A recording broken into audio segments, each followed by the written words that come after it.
A ver, ¿por qué no? Darío, por alguna razón estoy yo como león porque no estoy pudiendo silenciar. Darío.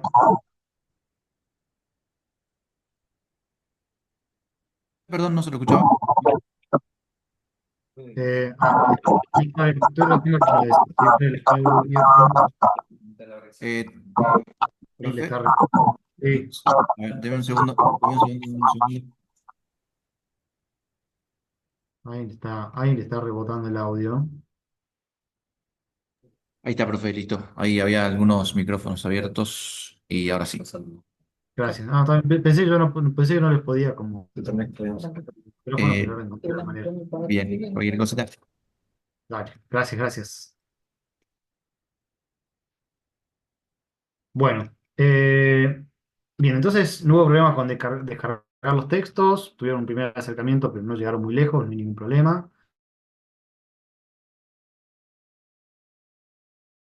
¿O ¿Quedó alguna duda de esas clases? ¿Algo que quieran retomar, preguntar, algo que no se haya entendido?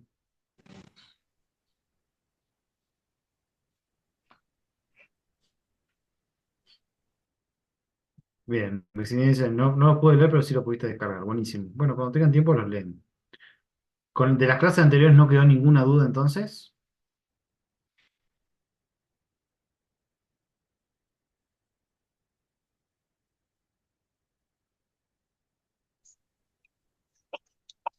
Perfecto. Cristian, te escucho. No, profe, con las clases anteriores estamos bien. Bien, Sí, buenísimo. lo último sí no lo pude leer, pero las clases anteriores vamos bien. Está bien, está Disculpe, bien. profe. Sí. Yo no tengo bien en claro, lo único que no me quedó bien claro de la anterior es que hace el concepto de abstracción, puede ser. El concepto de abstracción. Ahora vamos a volver un poco sobre el concepto de abstracción. La idea es la siguiente. Althusser nos propone mirar el mundo desde dos perspectivas diferentes, de la perspectiva de lo concreto y de la perspectiva de lo abstracto. Todo lo que existe tiene esta doble dimensión de ser concreto y abstracto al mismo tiempo, y Althusser lo que nos propone es la idea de que de que existe una suerte de relación dialéctica, una suerte de círculo en el vínculo que nosotros establecemos con lo real, que tiene que ver con lo concreto y lo abstracto. Todo lo que existe es concreto. Por ejemplo, cada silla que existe es esta silla concreta. Ahora, además de cada silla concreta, para mí existe el concepto de silla que es una abstracción. ¿En qué sentido es una abstracción?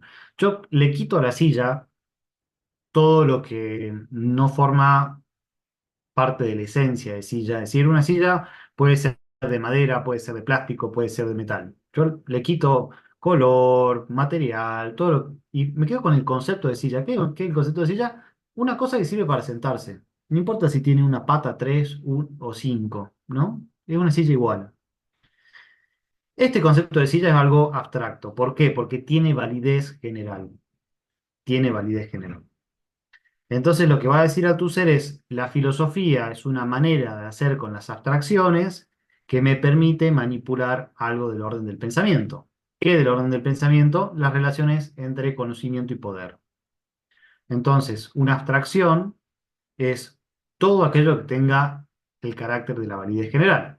Por ejemplo, el lenguaje. La palabra silla tiene un vínculo con el concepto de silla, que no es esta silla en particular, pero me permite comunicar la silla, me permite abrazar el conjunto de las sillas concretas. El derecho también es un discurso abstracto. ¿Por qué? Porque no se aplica a cada caso en particular, sino que prescribe modos de acción, modo de comportarse, prescribe faltas, prescribe para un conjunto abstracto de situaciones. No cada situación concreta, sino la generalidad de las abstracciones, de las situaciones. Y para eso construye sus propias abstracciones. Por ejemplo, la persona. La persona es una abstracción. Yo soy una persona, vos sos una persona, pero tenemos muchas cosas diferentes. ¿Qué nos convierte en personas? Bueno, que todos compartimos la característica de ser centros de iniciativa libre. Somos responsables por lo que hacemos, somos conscientes de lo que hacemos y podemos iniciar una cadena causal. Entonces somos pasibles de ser enviados a prisión, por ejemplo. No somos como una piedra o un animal.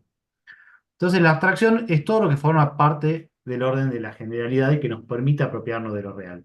Entonces Althusser va a decir, todo lo concreto, todo lo abstracto surge de lo concreto, entonces lo concreto tiene como cierta primacía, porque lo que existe son sillas concretas, pero es lo abstracto lo que me permite apropiarme socialmente de lo real. Es decir, para trabajar y poseer este terreno concreto o esta silla concreta, yo tengo que pasar por el concepto abstracto de propiedad, que implica la validez social de esas abstracciones, para después volver a decir, ah, este pedazo de tierra en concreto es de mi propiedad.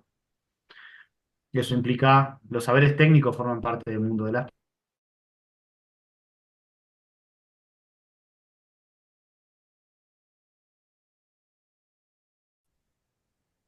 Sí, Em, Respecto al programa, ahí dice abstracción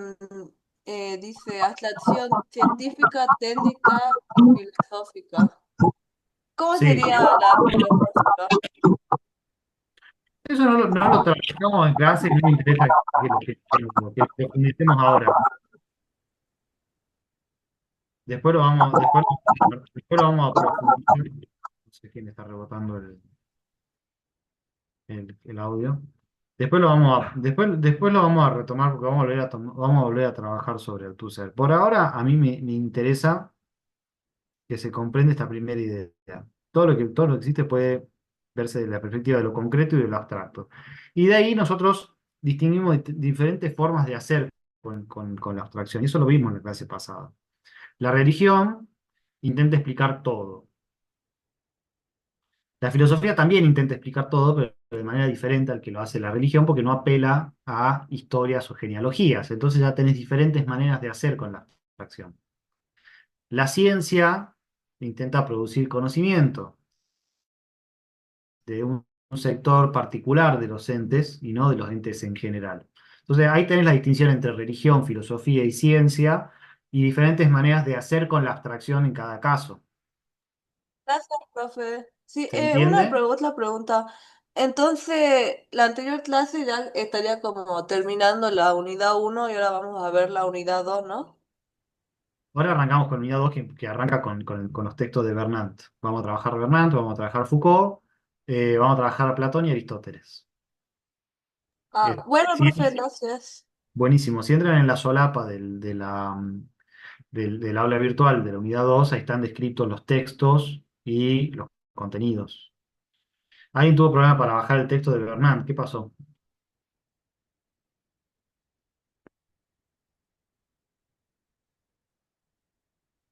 ¿Quién comentó que tenía problemas?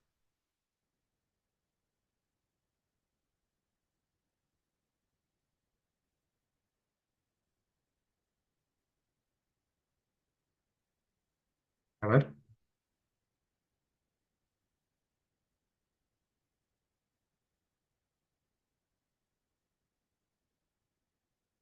No pude descargar la bibliografía de Bernat, dice Marina Solano.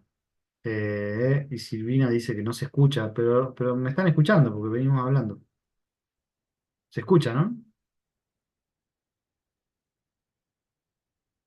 Sí, se escucha, profe. Bueno, capaz que Silvina tiene algún problema. Lo voy a escribir acá. Hola, profe, si se escucha, es algo que por ahí, porque algunos activan el micrófono, pues por ahí se Claro. distorsiona el audio.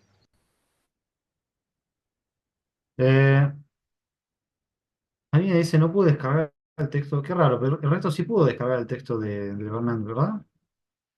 A ver,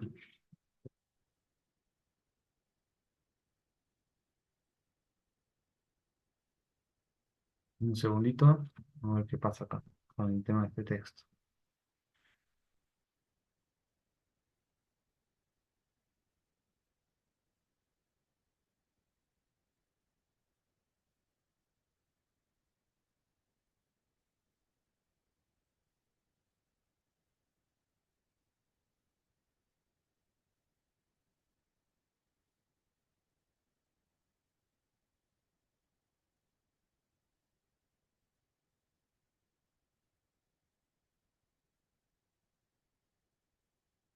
A ver.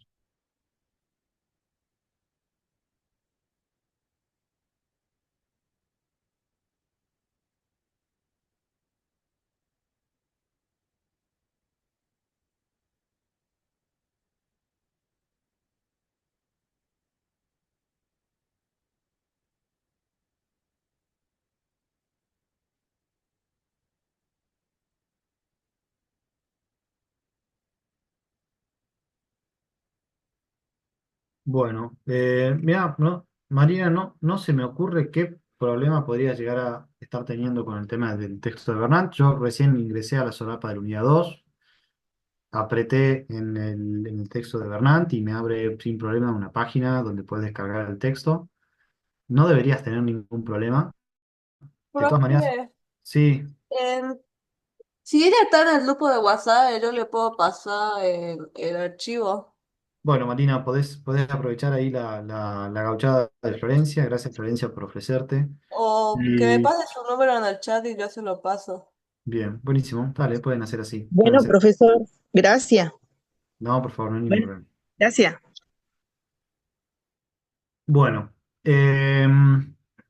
bueno, si estamos ya con estas cuestiones más de orden administrativo o logístico, vamos a arrancar a hablar un poco del texto de Bernat. Le voy a compartir pantalla y vamos a trabajar con un PDF que tengo preparado para ustedes. Em, bueno, el texto que nos convoca entonces es, ¿todos ven bien? ¿Sí? Bien, bien, bien. El texto que nos convoca es los orígenes del pensamiento griego de Jean-Pierre Vernant. Es un texto bastante breve, es un libro que tiene, no sé, tener unas 100 páginas. Si alguien tiene tiempo y ganas y lo quiere leer completo, yo lo recomiendo. A mí es un libro que me gusta mucho, me parece muy, muy piola de leer. Y bueno, vamos a tratar de ubicar un poco este texto y su autor. Bueno, Jean-Pierre Vernant no es filósofo en realidad, es un historiador y antropólogo francés. Y tiene una serie de libros que se llama, son por ejemplo Mito y Sociedad en la Antigua Grecia, Mito y Religión en la Antigua Grecia. Es un pensador que de alguna manera re- nada, refresca, revoluciona, tiene una importancia, tiene cierta importancia en el campo de los estudios de la historia del mundo griego, porque lo aborda de una manera original. Ahora vamos a ver de qué se trata esa manera original. Para mí me interesa fundamentalmente pensar que es una forma que marida muy bien, que va muy bien con lo que nosotros venimos trabajando de Althusser. Bueno, Jean-Pierre Bernard nace en 1914 y muere en 2007. En la Segunda Guerra Mundial, claro, piensen que en la Segunda Guerra Mundial este hombre tiene que haber tenido unos 6, 26, 25, 26 años. Se une a la resistencia francesa eh, y empieza a adquirir un importante compromiso político y se convierte posteriormente en un militante del Partido Comunista Francés. Eh, Todo esto para decir que es un autor que está vinculado con el marxismo teórico, o con lo que podríamos llamar el marxismo occidental, y esto se deja ver bastante en sus trabajos porque le va a dar una importancia muy grande a la función que tiene la lucha de clase en el marco del mundo griego. Si quisiéramos como caracterizar en general el aporte de este autor para pensar la historia de la filosofía, podríamos decir que el centro de su aporte tiene que ver con la manera en que piensa la relación entre mito y logos en la antigua Grecia. Bueno, estos son dos conceptos que ustedes deberían haber trabajado en prácticos, eh, pero como no lo trabajaron, vamos a mencionarlo como un poco por arriba. Creo que ya apareció igual todavía.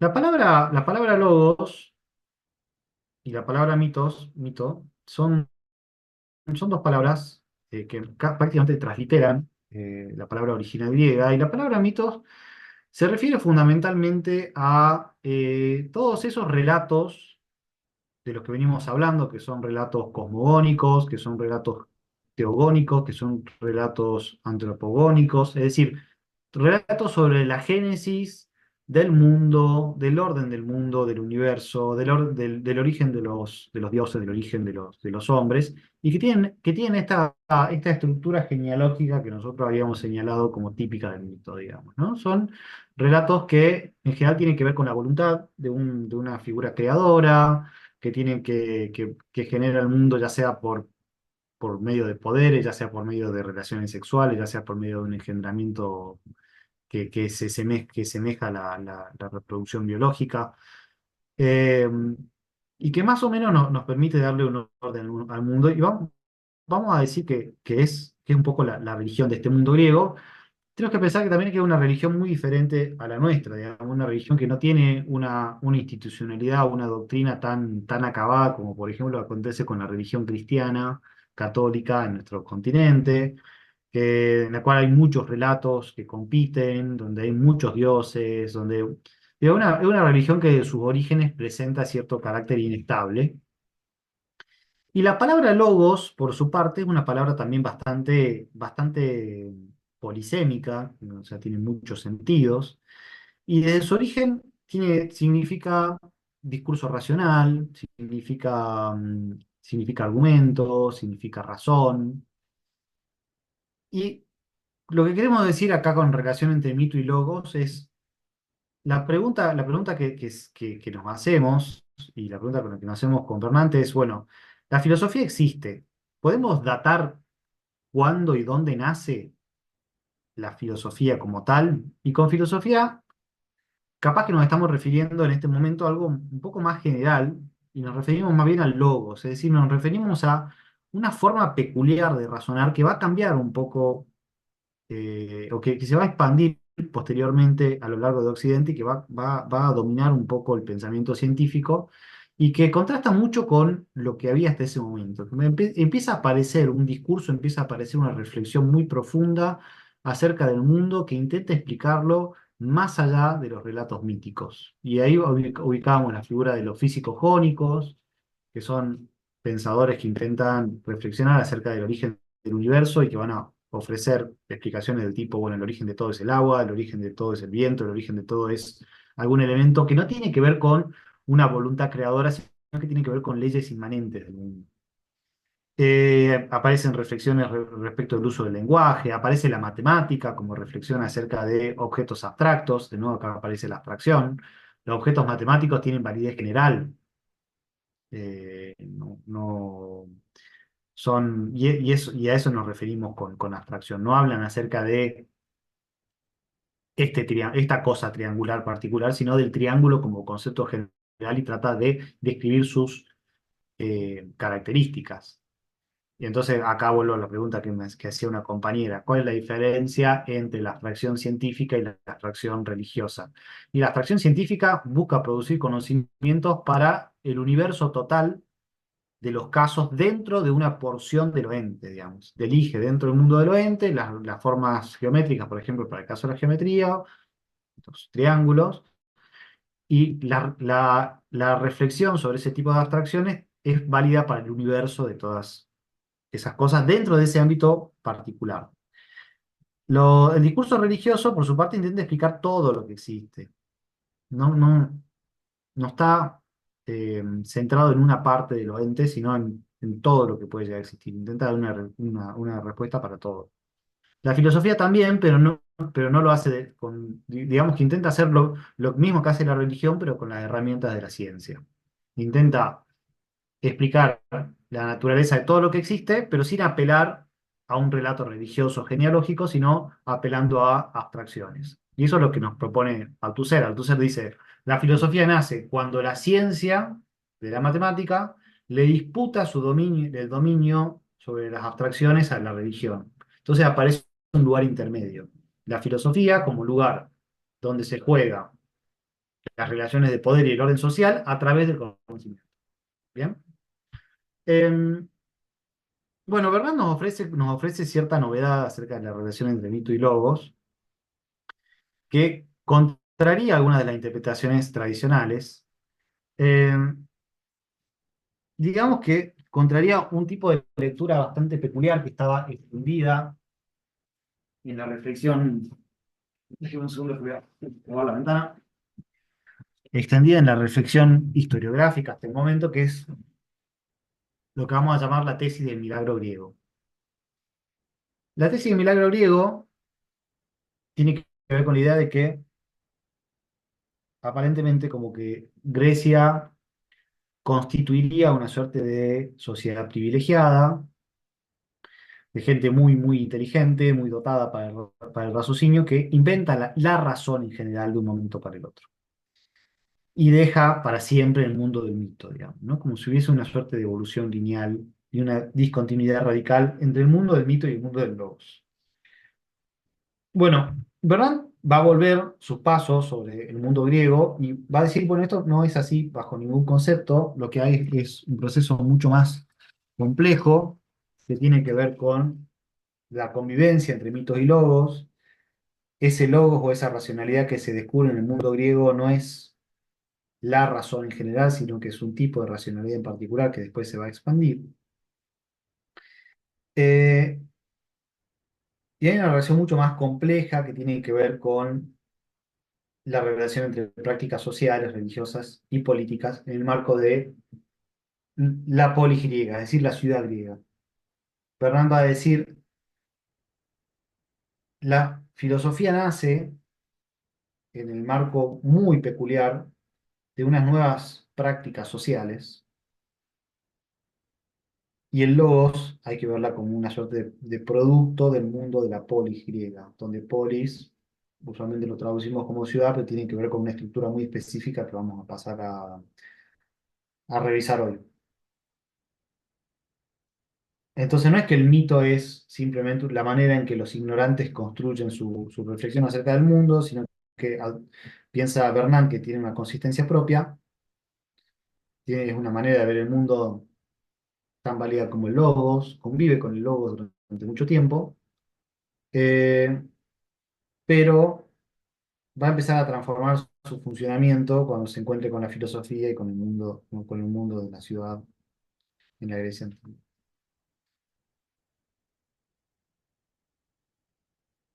Para explicar un poco mejor esto, vamos a pasar revista de una discusión que tiene Bernard con un filósofo que se llama John Burnett. John Burnett era un filólogo escocés. Y John Burnett dice lo siguiente, que está acá escrito en la diapositiva. Dice, los filósofos jonios, ¿no? Anaximandro, Anaxímenes, también son autores que no vimos en profundidad, pero que ya lo hemos mencionado, que se entiende en general que son los primeros filósofos y que existieron más o menos en el siglo séptimo, sexto antes de Cristo en la costa de Jonia, ahora vamos a ver dónde queda la costa de Jonia, y que al final de cuentas intentan como responder al origen del mundo natural a través de un relato que no es religioso. Dice, los filósofos jonios han franqueado la vida de la ciencia a partir de este momento, que a partir de este momento no han tenido más que seguir. O sea, un poco la idea es que los griegos descubren la razón. Y de ese momento para adelante, el mito queda atrás.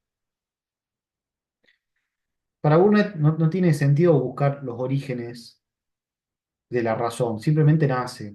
Y tiene una frase que dice, la filosofía nace adulta, ¿no? La filosofía nace adulta como diciendo, no viene no se va generando de a poco, se la descubre ya completa a la razón. No va naciendo de las prácticas sociales, simplemente aparece. Este es el sentido de la idea de milagro griego, ¿no? Es como si los griegos hubieran descubierto una razón intemporal, y con intemporal tenemos que leer que está por fuera de la historia, que simplemente viene. Este advenimiento del logos introduce una discontinuidad radical entre un mundo de la ignorancia y un mundo del conocimiento. Y la filosofía habría venido sin pasado, sin padres y sin familia. Sería un comienzo absoluto, como si la filosofía no estuviera marcado por el pecado original, ¿no? Como si no tuviese la mancha del curso sexual, por decirlo con una suerte de metáfora, digamos. Por eso mismo, dice el hombre griego, se encuentra esta perspectiva elevado por encima de los otros pueblos predestinados. Y construye un poco la idea de que Grecia sería la cuna de la cultura, que hasta ese momento no habría habido verdadero conocimiento. Bueno, es una mirada muy, muy europeísta del conocimiento, muy europeísta de la razón, muy europeísta de la historia, ¿no? Como, bueno, los europeos son los dueños del conocimiento y el resto de los pueblos nos toca mirar, desconoce lo que venía pasando en el mundo del pensamiento indio, chino. es mucho más complejo lo que acontece. Y bueno, Bernat es un crítico radical de Burnett y para entender su posición tenemos como que delinearla de este tipo de posiciones, ¿no? Eh, Bernat no cree en la tesis del milagro griego, la critica fuertemente, no cree que... Porque al final de cuentas la idea es que el pensamiento surge de sí mismo, digamos, ¿no? Como si no tuviese una explicación. Y para Bernat, en realidad, la filosofía surge de las prácticas sociales. Eh, esta disputa o esta doble mirada acerca del origen de la filosofía, que son las de Bernat, las de Burnett y la de Bernat, ilustra muy bien lo que veníamos trabajando en Althusser como la diferencia entre el materialismo y el idealismo, ¿no? La posición de Burnett es típicamente idealista, la idea de que el pensamiento surge de sí mismo sin relación con la historia o con las prácticas sociales, ¿no? Como si fuese una suerte de actitud desinteresada, contemplativa del mundo, que no tienen las marcas de la política, no tienen las marcas de la historia, no tienen las marcas de la temporalidad. Y, y por otra parte, tenemos la posición de Bernard, que se parece mucho a lo que Althusser describe como el materialismo, digamos, ¿no? La idea de que el logos o la racionalidad no surge a partir de sí misma, sino a partir de una serie de transformaciones en las prácticas concretas de los individuos que dan lugar a nuevos tipos de abstracciones y nuevas técnicas de manejo de estas abstracciones. Vamos a ver de qué abstracciones estamos hablando. Se trata de relaciones políticas, de nuevas formas de lucha de clases, nuevas formas de organización de la ciudad y el problema de la reformulación de las relaciones de poder. Es decir, lo que vamos a empezar a hacer de acá en adelante es tratar de ilustrar, en realidad tratar de probar un poco. Y vamos a decir que arrancamos este curso planteándonos una hipótesis acerca de qué puede llegar a ser la filosofía. Vimos la posición de Carpio, le contrapusimos la posición de Althusser, y yo voy a tratar de probar que la posición de Althusser es la adecuada. Y para eso tendríamos que probar que efectivamente la filosofía no es el producto de una actividad desinteresada y contemplativa, sino que surge de la historia y de las prácticas sociales, y que de esas historias concretas, de esa forma concreta de vivir la vida, surgen cierto tipo de abstracciones que después van a volver sobre la vida concreta para transformarla. Es decir, vamos a tratar de describir este mismo círculo de concreto, abstracto concreto que caracterizaba para Althusser en un mundo tal como lo ve la filosofía. ¿Cómo estamos hasta acá? ¿Se entiende? Profe, Sí. Sí, profe. ¿puede repetir lo de Burnett? ¿De dónde surge para él la filosofía?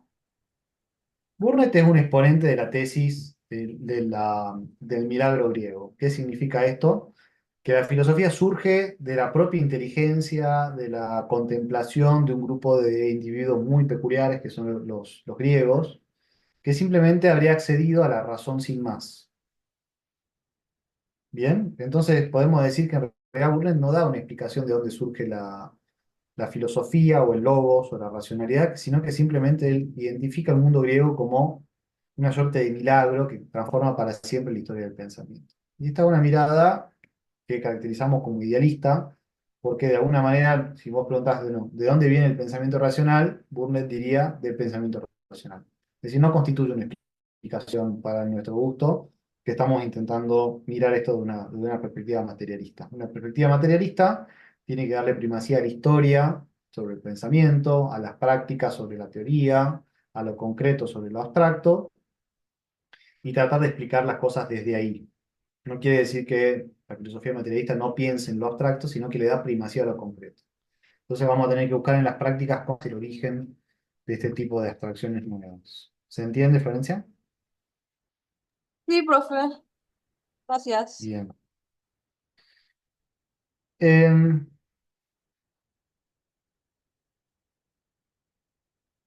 Te voy a leer una cita que está al final de otro texto de Bernard, que no sé qué vamos a trabajar hoy, que se llama Mito y pensamiento en el mundo griego. Son las citas finales y dice así, Bernard, dice, hemos indicado los dos rasgos que caracterizan el nuevo pensamiento griego en la filosofía. ¿Bien? Por una parte, rechazo de la explicación de los fenómenos, de lo sobrenatural, o de lo maravilloso, perdón, en la explicación de los fenómenos, de lo sobrenatural o de lo maravilloso, es decir, un rechazo del mito, de la lógica del mito, que tiene que ver con la apelación a dioses, personajes, conciencias. Esa es una de las características del nuevo pensamiento griego. Y por otra parte, la ruptura con la lógica de la ambivalencia, la búsqueda en el discurso de una coherencia interna a través de una definición rigurosa de los conceptos, de una neta delimitación de los niveles de la realidad y de una estricta observancia del principio de identidad que podemos plantear como, ¿no? De una manera, la utilización de la abstracción científica para explicar el origen de todo. Estas innovaciones que proporcionan una primera forma de racionalidad no constituyen un milagro, dice Bernard. No hay una inmaculada concepción de la razón, ¿no? Está jugando un poco con esta idea de la inmaculada concepción de Jesús, ¿no? Dice Bernard, como riéndose de Burnet, dice, Burnet piensa que la filosofía viene sin las marcas de su propio origen, porque surge de sí misma, pero dice, no hay inmaculada concepción de la razón. El advenimiento de la filosofía, como Comfort lo explica, porque Bernard es un seguidor de un pensador que se llama Comfort, es un hecho de la historia enraizado en el pasado, formándose a partir de él al mismo tiempo que contra él. Es decir, surge en la historia, tiene razones que lo explican en su pasado, y tiene que ver también con la separación de su pasado, lo que le da lugar. Esta mutación mental, es decir, la tradición del pensamiento griego como pensamiento racional, aparece dependiente de las transformaciones que se producen entre los siglos VII y VI antes de Cristo en todos los niveles de la sociedad griega. Es decir, Bernard nos dirige para explicar el surgimiento de la filosofía a la sociedad griega, las prácticas sociales, en las instituciones políticas de la ciudad, en el derecho, en la vida económica y en la moneda. Pero dependencia no significa reflejo. La filosofía, si traduce aspiraciones generales, plantea problemas que no pertenecen más que a ella misma. La naturaleza del ser, las relaciones del ser y del pensamiento. Bien, entonces, de nuevo, la filosofía surge de las prácticas sociales, las instituciones políticas, el derecho, la vida económica. Pero conquista un orden de problemas propios que tiene que ver con tratar de abarcar la totalidad de lo que existe. Es decir, intenta abarcar lo mismo que la religión, que es todo, pero con las herramientas de la ciencia, con conceptos puros, que no son ambivalentes, sin apelar a ningún dios, etc. Entonces habla de las relaciones entre el ser y el pensamiento. ¿Bien? ¿Qué existe? ¿Cómo el pensamiento accede a lo que existe? Y las relaciones de poder vinculadas, ¿no? Ontología, nociología y política, como lo vimos bien. Para resolverlos, le es necesario elaborar sus conceptos y construir su propia racionalidad. En esta tarea ya se ha apoyado un poco sobre la realidad sensible, no ha tomado mucho de la observación de los fenómenos naturales y no ha hecho experiencias. La misma noción de experimentación le ha permanecido extraña. Su razón no es todavía nuestra razón. Es- Esta razón experimental de la ciencia contemporánea, orientada a los hechos y su sistematización teórica. Es decir, lo que está diciendo Bernat es, si bien surge una razón, esta razón tampoco es la razón de toda la historia, la razón intemporal, digamos. Surge un tipo de razón peculiar que tampoco es la razón de hoy. La razón va cambiando, la racionalidad va cambiando, las formas de racionalidad dominante van cambiando con el paso del tiempo. No hay una única racionalidad.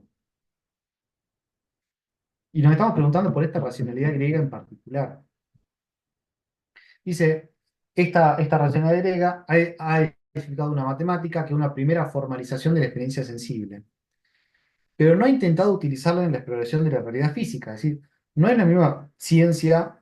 Digo, para Burnet aparece la razón y es la misma que explica Galileo, que explica la física contemporánea, que explica Einstein. Y acá Bernat está diciendo, no, no es la misma razón que está en toda la historia. Es un tipo de racionalidad particular. Tiene que ver con la matemática, pero no una matemática separada de la experimentación, por ejemplo. Para el pensamiento griego, la naturaleza representa el dominio de lo poco más o menos, a lo cual no se aplica ni la medida exacta ni el razonamiento riguroso. Claro, diferencia para nosotros las ciencias naturales son ciencias exactas, para el griego no. Para el griego, el mundo de la naturaleza es el mundo de lo inexacto. La razón no se descubre en la naturaleza, se descubre en el lenguaje. Esto es bien importante para tratar de entender cómo surge la filosofía y sus características. Surge en el lenguaje. No se forma a través de las técnicas que operan sobre las cosas. Se constituye por la puesta a punto y el análisis de los diversos medios de acción sobre los hombres. De todas estas técnicas de las que el lenguaje es el instrumento común, el arte del abogado, del maestro, del orador y del hombre político. Es decir, la filosofía surge como una elaboración de una racionalidad específica, como una técnica de abstracciones que competen a la vida social. Si después cambia, lo vamos a ver. Pero la filosofía surge como una técnica para trabajar sobre las relaciones sobre los hombres, no sobre la naturaleza. No es la misma racionalidad que la racionalidad de la revolución científica, que la vamos a ver un poco más adelante. La razón griega es la que permite actuar de manera positiva, reflexiva, metódica sobre los hombres, no de actuar sobre la naturaleza. En sus límites, al igual que sus innovaciones, aparece como hija de la ciudad. Tesis importante en Bernat, y esto lo van a recontraver, y de eso se trata el capítulo que les dejé para leer, que es el 4. O sea, les dejé varios capítulos, pero inician por el 4, que es el que concentra las tesis más relevantes del texto de Bernat, que es el mundo espiritual de la polis. La polis o la ciudad es el lugar donde se producen las transformaciones fundamentales que para Bernat explican la aparición de la filosofía como técnica de acción sobre los hombres a través de las atracciones sociales. ¿Cómo estamos hasta acá? ¿Bien? Bien, ¿Dudas? profe. Bien, bien. Bueno. ¿Cómo nace entonces, para Bernat, el pensamiento racional en Occidente? Bueno, si quieren leer el texto completo, esto está en la introducción. Dice, lo caracterizan tres rasgos.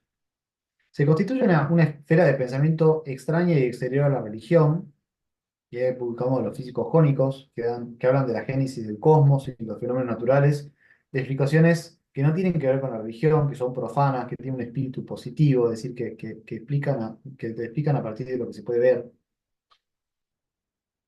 Surge la idea de un orden cósmico que no descansa sobre el poder de un Dios soberano, sino sobre una ley inmanente al universo, una regla de reparto, nomos, que impone a todos los elementos de la naturaleza un orden igualitario.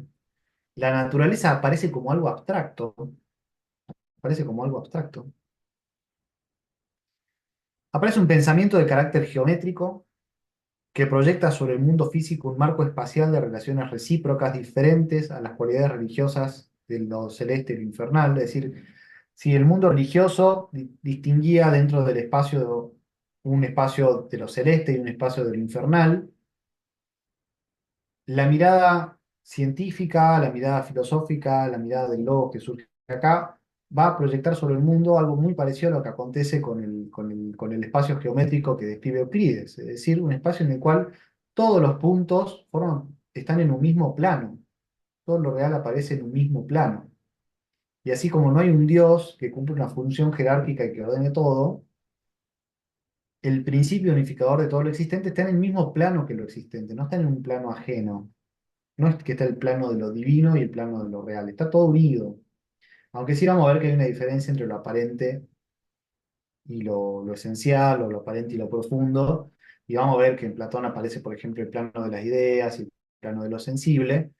No podemos leer eso como una suerte de separación de mundos, literalmente, sino más bien como el intento de encontrar una ley profunda a lo que existe. Estas tres características definen lo nuevo del mundo griego, dice Bernat. Ahora, la pregunta es, ¿por qué se producen estas innovaciones? ¿Surgen de sí mismas o surgen de otro lado? Bueno, la respuesta de Bernard va a ser que está en el paso de la civilización palacial micénica al universo social y espiritual de la polis. Ahora vamos a ver qué es la civilización palacial micénica, pero básicamente nos estamos situando en una porción del mundo que está alrededor del mar Mediterráneo, en lo que hoy en día es Grecia, donde habían un tipo de sociedades que llamamos sociedades micénicas, que están organizadas en torno a un palacio y que tienen una estructura política y religiosa y económica muy específica que se rompe. Se rompe y va a dar lugar hacia el siglo VI antes de Cristo, en esa misma zona que conocemos como Grecia, a la estructura de la polis, un nuevo tipo de ciudad, que ya no está organizada en torno al palacio de un rey, sino que está organizada en torno a al ágora. ¿Qué es el ágora? El ágora es la plaza pública donde los individuos discuten en condiciones de iguales. Desaparece la figura del ánax micénico. ¿Qué es el ánax micénico? El ánax es la palabra que se refiere a los reyes. El ánax es el rey. Y un rey de tipo peculiar, es un rey que concentra el poder económico, que, que limita los intercambios económicos, que es una suerte de figura mítica, que es una suerte de semidios, concentra cierto poder religioso, y es el que dice la ley. Y esto es importante porque nos interesa la relación entre filosofía y derecho. Es el que dice la ley. Lo que se hace es lo que él dice, las palabras que salen de su boca.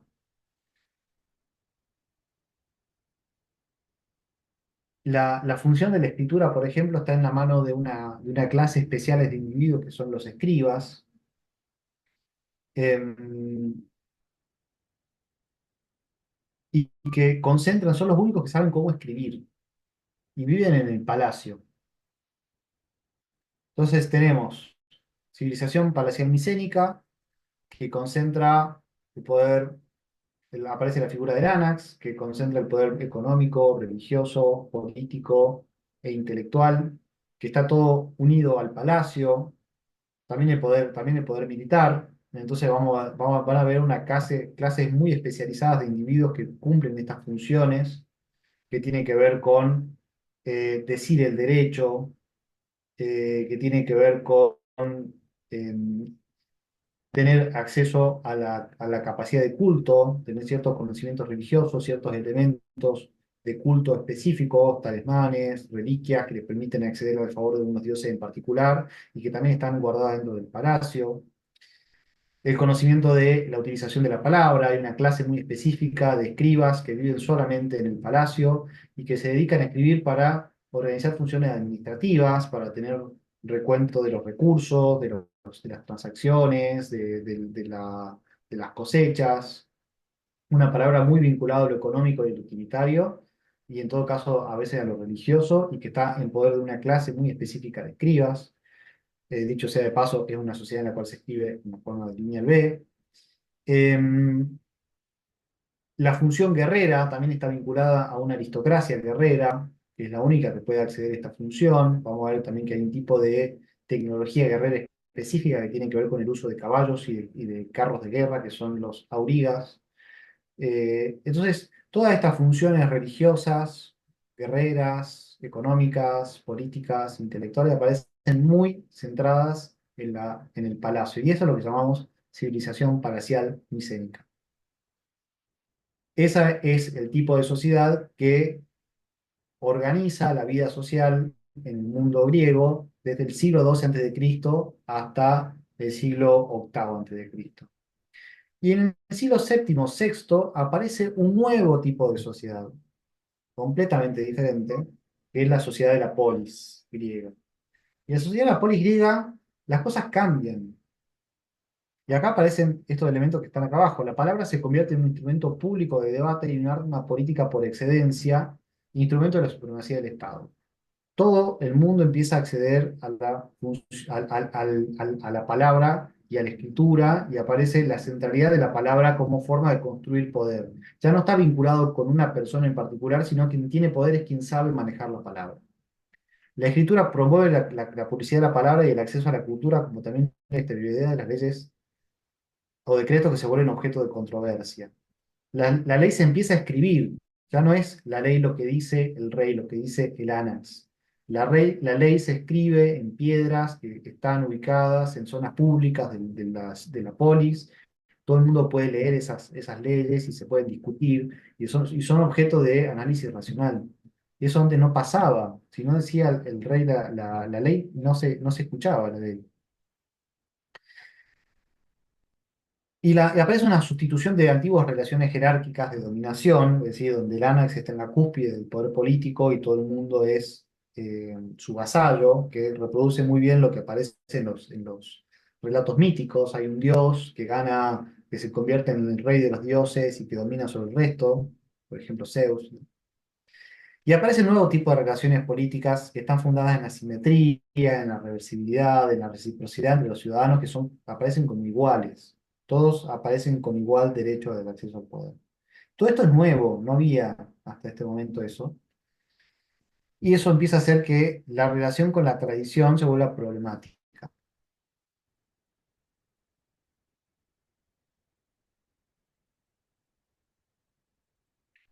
La polis entonces, dice, la racionalización, la secularización y la geometrización del pensamiento se efectuaron a través de la praxis social en el mismo momento en que aparece la reflexión de los físicos jónicos. Es decir, esta reflexión aparentemente abstracta de la filosofía acerca del orden de la naturaleza coincide con una serie de transformaciones en la praxis social que tiene que ver con una transformación profunda de las relaciones de poder económicas y las técnicas de acceso al conocimiento que transforman ese mundo griego. Y lo que hace Bernat es enraizar esa aparición de la filosofía en este mundo de la política.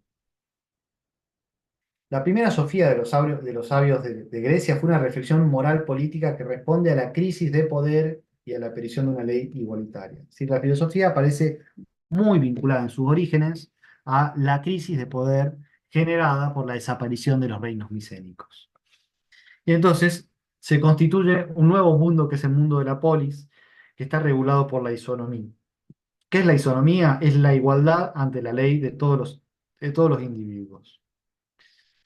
Mientras que las teogonías estaban organizadas en torno a los mitos de soberanía, es decir, siempre había un rey que era un dios que era el rey del resto, el modelo de los físicos jónicos proyecta sobre la naturaleza es solidario con la forma de instituciones y estructuras mentales de la polis, es decir, todos los puntos aparecen como iguales por derecho, y en todo caso lo que es central es la ley que se reparte de manera inmanente sobre el mundo social. Bueno, ¿cómo estamos hasta acá? Digo un montón de info, o sea, después lo van a tener que leer en el texto. Yo lo estoy haciendo una introducción a los capítulos que van a leer para que cuando lleguen esos capítulos tengan estas herramientas a la mano. Eh, Hablemos un poco de esta civilización micénica y la estructura palatina. Hacia el año 2000 a.C., los micénicos se establecen en Grecia continental y los minoicos, que ocupaban la isla de Creta desde hace 1000 años, comienzan a compartir con ellos una cultura y se constituye esta estructura palatina, comparten, digamos, empiezan a compartir entre ellos dos como, o retoman estos pueblos micénicos y los minoicos cosas los unos de los otros. Los micénicos toman de los minoicos la estructura palatina y los minoicos toman de los micénicos el caballo y el carro de guerra, que son ciertas técnicas guerreras. Acá tenemos un mapa donde ustedes pueden ver bien. Acá, este del Imperio Hitita, acá está Troya, seguramente vieron la famosa película de Troya con Brad Pitt. Acá está la isla de Creta, acá está Knossos, acá es donde estarían los minoicos, y acá está Micenas y los reinos micénicos, y se constituye un mundo griego común en toda esta costa. Acá abajo está Egipto, ¿no? Esto es el mar Mediterráneo. Bueno, mira, acá está, acá está Gaza, Jerusalén, por acá está Israel, ¿no? Por acá arriba está lo que hoy es Irán. Bueno, ahora es un mundo, en este momento es un mundo diferente, ¿no? Todo esto es la zona mediterránea y el Medio Oriente. Eh, Acá donde está acá donde dice Imperio Hitita, es donde acá está la actual Turquía. Los La civilización micénica y esta estructura palatina que estamos describiendo se desarrolla especialmente en esta zona que se ve acá en rosado. Dijimos, ¿qué caracteriza a la estructura palatina? Bueno, como ¿Por qué decimos estructura palatina? Porque la vida social está centrada en torno al palacio, cuya función religiosa, política, militar, administrativa y económica está toda unida en torno a la figura del ánax. El rey o ánax concentra todos los elementos del poder. Existe una clase de escribas, que es una clase profesional, que contabiliza todo lo que se refiere a la economía y la producción, los impuestos, los tributos, el movimiento de unidades militares, sacrificios a los dioses, todo. O sea, la escritura tiene una función puramente administrativa. Dicho sea de paso, lo que existe en este momento es un alfabeto muy imperfecto que se llama el lineal B, que se supone que lo traen los micénicos, que no describe muy bien la fonética griega, es decir, como que se presta mucho a confusión, y es un instrumento es un instrumento bastante arcaico, por decirlo de alguna manera, para la escritura. Y esto es importante porque una de las innovaciones fundamentales que van a explicar después en el mundo de la polis griega es la aparición de un nuevo tipo de alfabeto, que es el alfabeto fonemático griego. El alfabeto fonemático griego es un alfabeto tal cual el que tenemos nosotros ahora. Es un alfabeto al cual a cada grafema le corresponde un fonema. A la letra A le corresponde el fonema A. A la letra B le corresponde el fonema B. Y eso hace que tome con un grado de abstracción muy alto eh, al lenguaje y que le permita manipularlo y expresarlo con mucha univocidad. No hay error posible. Para poner un ejemplo, ¿no? Hay escritura iconográfica, seguramente ustedes conocen como tienen la imagen de la escritura egipcia. Y la escritura egipcia, por ejemplo, lo que se hacía era eh, justamente como utilizar determinadas figuras que representan un objeto de la realidad. Por ejemplo, se quiere representar un pato y se dibuja un pequeño pato. Con el paso del tiempo, eso, para poder tener mayor capacidad expresiva y no tener que tener un símbolo para cada cosa que existe, se empieza a asociar esos símbolos con los sonidos de las palabras. Es decir, al símbolo del pato, por ahí empieza a referir a el ruido pa. Entonces, si yo quiero, no sé, decir paté en vez de pato, dibujo un patito y un té. Entonces, uniendo esos dos sonidos, esas dos sílabas, se produce el ruido paté. Bueno, depende de un conocimiento muy específico, porque no es una herramienta que permita entender para todo el mundo qué significa cada símbolo, digamos, ¿no? O sea, es un instrumento extremadamente imperfecto. Y Lineal B tiene un poco esta estructura, es un silabario. Después va a aparecer el alfabeto fonemático, que es una revolución tecnológica a nivel del descubrimiento de Internet, digamos, ¿no? O sea, realmente es una revolución técnica que va a transformar para siempre la relación que tenemos con el pensamiento. Y eso aparece en el mundo griego. Pero en este momento, todavía en el marco de la estructura palatina, se utiliza el lineal B y está en manos de una clase muy específica de escribas, y eso un poco también, un poco por concentrar el poder y el conocimiento que implica la escritura, y otra parte por la complejidad que implica enseñar a alguien a escribir con el lineal B y la necesidad de mantenerlo dentro de un circuito muy acotado eh, por decirlo así, como trabajadores intelectuales específicos vinculados con la figura del rey. No hay comercio privado en este mundo de la estructura palatina. No hay algo así como una moneda que permita que todos desarrollen vínculos comerciales. Toda la administración comercial pasa a través del palacio. Y existe una nobleza guerrera, y esto es importante porque estamos en un mundo en el cual participar de la actividad guerrera significa inmediatamente tener derechos políticos. Y decir que existe una nobleza guerrera quiere decir es un privilegio de un grupo muy acotado de personas que tienen una posición privilegiada en lo económico, que además le granjea, le permite tener una posición privilegiada en el ámbito político. Esa nobleza guerrera son poseedores de caballos, que utilizan la técnica del carro, es decir, requieren mucho dinero, tener un armamento, tener caballos, tener carros, saber manejarlos, y eso circula en torno a esta nobleza guerrera muy específica que aparece vinculada al palacio de la figura de Lance. Esto es una representación de lo que encontramos, si volvemos un poco para atrás, acá Micenas, acá hay unos restos arqueológicos que nos permiten reconstruir cómo era ese mundo micénico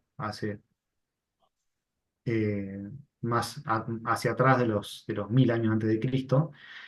Y estos restos arqueológicos muestran un poco esa ciudad que se encontró. Este es el reino de Micenos. Si se fijan, por ejemplo, el cementerio está dentro de la ciudad. El palacio está en el centro de la ciudad, todo gira en torno al palacio. El palacio está en la zona más alta también, o sea, constituye al mismo tiempo que es el domicilio del Anax o del rey, también constituye una fortaleza que lo protege de cualquier ataque. Son ciudades amuralladas. Acá no se ve, pero hay pequeños pueblos, pequeños demos que viven por fuera de la ciudad y que tienen representantes del Anax que se llaman basileos. Em, Y, esta zona interior de las murallas está reservado para los nobles, los escribas, los sacerdotes, que tienen un vínculo muy específico con el palacio, digamos, ¿no? No es para cualquiera. Entonces, ¿cómo es la vida política en ese mundo micénico, en esa estructura palatina que organiza también un trazado urbano, una geografía política para la vida urbana? Bueno, hay vínculos de sumisión personal al rey, digamos, ¿no? O sea, los individuos eh, son súbditos de un rey en específico. La mansión micénica, que tiene una sala con un trono en el centro, si vieron Game of Thrones, es tal cual eso que se ve en Game of Thrones, ¿no? Es una sala con un trono y sentarse en el trono otorga poder. Y una fortaleza rodeada de muros, una guarida de jefes que domina y vigila el llano. Está construida para recibir al asedio, resguarda la residencia del rey, las casas de sus familiares, los jefes militares y los dignatarios palatinos. Su función es defender el tesoro real, ¿sí, no? Todos esos símbolos de poder, tesoros, reliquias, talismanes religiosos, están ahí guardados y no son accesibles para cualquiera. No hay como así como un lugar donde yo pueda ir a ver la estatua de Zeus y pedirle para mejorar la vida de mi familia. Che, ¿quién está haciendo eso? Yo no entiendo por qué hacen eso. Eh,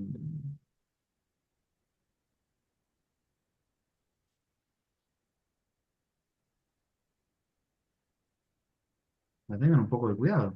No entiendo si lo hacen a propósito o sin querer. Profe, ¿sabe por qué? Muchas veces están con la pantalla táctil y quieren cambiar la imagen o ampliarla y ocurre eso. Tienes que desactivar y la... Bueno, yo no sé cómo desactivarlo yo de acá para ustedes, pero bueno, ustedes tienen que tener cuidado de no hacer esas cosas porque es ridículo. De repente yo estoy dando clases y empieza a dibujar líneas. En la cima de la organización social micénica está el ANAX, ¿no? Que es la máxima autoridad económica y religiosa.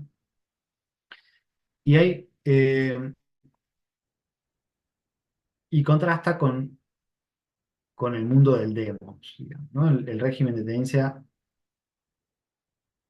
de la tierra. Está ahí un demos que trabaja sobre tierras comunales y que le paga tributo al ANAX a través del Basileus, que es un representante político del ANAX en cada uno de los demos. Eh, Rasgos de los reinos micénicos. Bueno, son altamente belicosos, tienen una clase especialmente preparada para la vida guerrera. Las comunidades rurales no dependen absolutamente del palacio, pero sí están obligados a alimentar a los nobles y a pagar tributo.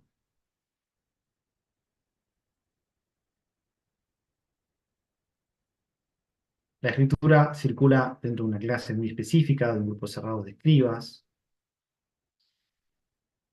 Y todo ese mundo de los reinos micénicos cae, se destruye a partir de lo que se conoce como las invasiones dóricas. En un momento, hacia el siglo XII a.C., 11 a.C., por razones que, no, que se desconocen, eh, una serie de pueblos que viven hacia el norte de Europa y del Medio Oriente empiezan a descender hacia el mar Mediterráneo y empiezan a arrasar con todos los reinos micénicos. Empiezan a arrasar con esos palacios.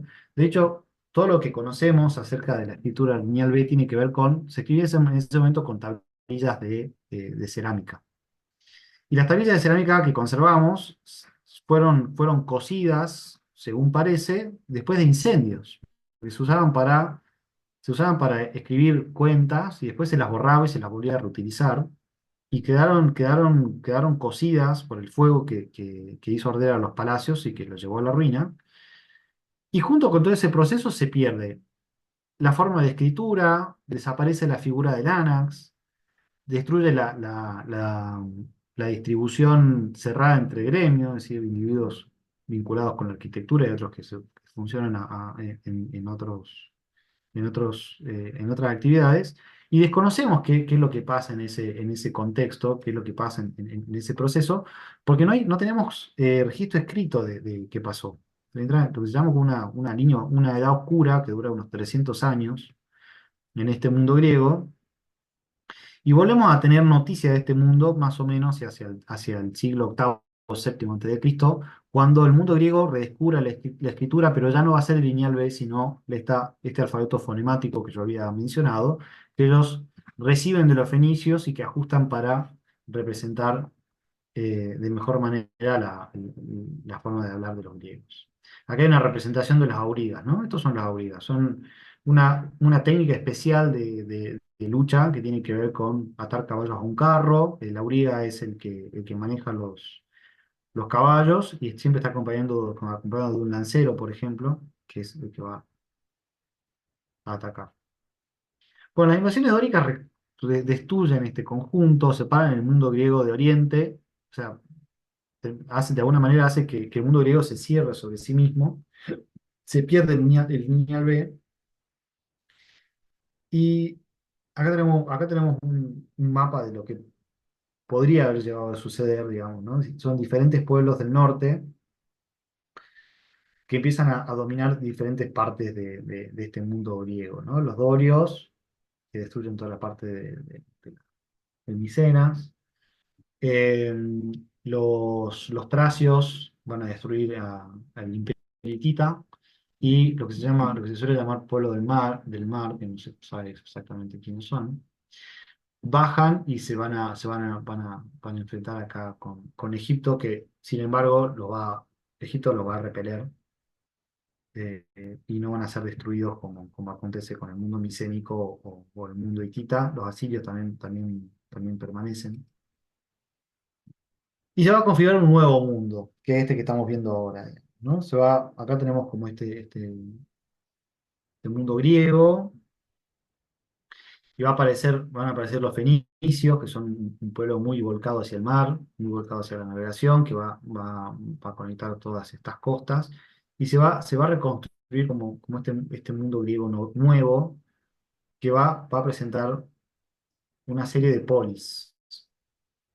Se van a construir espacios, se van a construir las polis sociales. Bueno, ¿qué cambios aparecen con la caída de los reinos micénicos y la aparición de lo que vamos a llamar el periodo de la Grecia clásica, digamos, ¿no? Esto es el periodo de la Grecia clásica. El periodo de la Grecia clásica es el periodo que se abre desde el siglo séptimo antes de Cristo hasta el siglo tercero antes de Cristo, más o menos. O un poquito menos, deberíamos decir, como desde el siglo séptimo al siglo quinto, que es el momento de apogeo de la polis griega. Bueno, se descubre el hierro, que reemplaza al bronce, lo cual permite mejores máquinas, mejores herramientas mejores herramientas de guerra.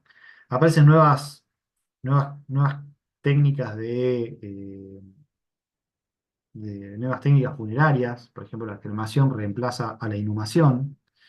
Aparecen motivos geométricos en la cerámica, por eso muchas veces también ese periodo clásico se llama el periodo geométrico, porque hay muchas vasijas con dibujos geometrizantes.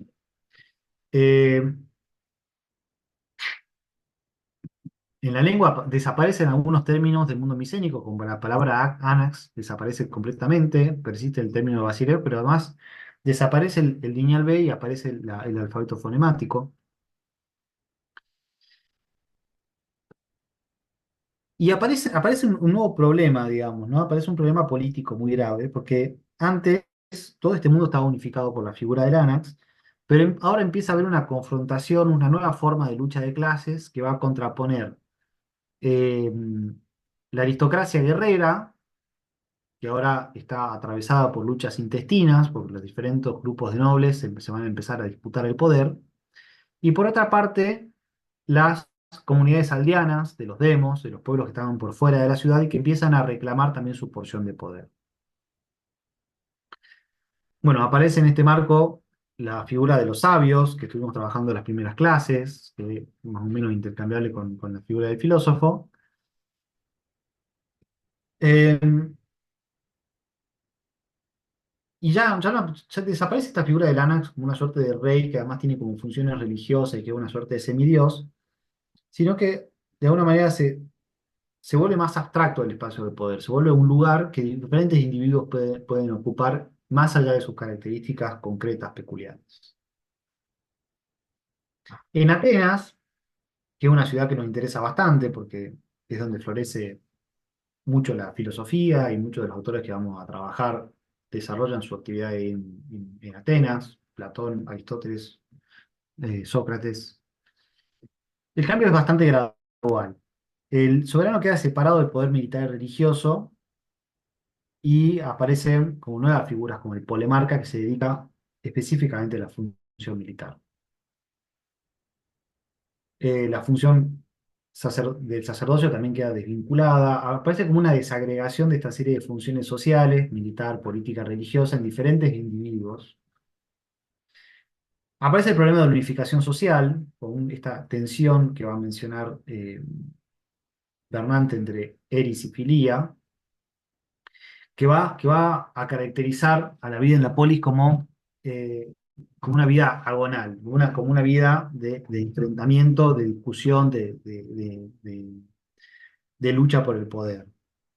Aparecen cambian las técnicas militares también. Desaparece el carro y permanece una suerte de élite militar, terrateniente aristocrática, poseedora de caballos, que son los hipeis.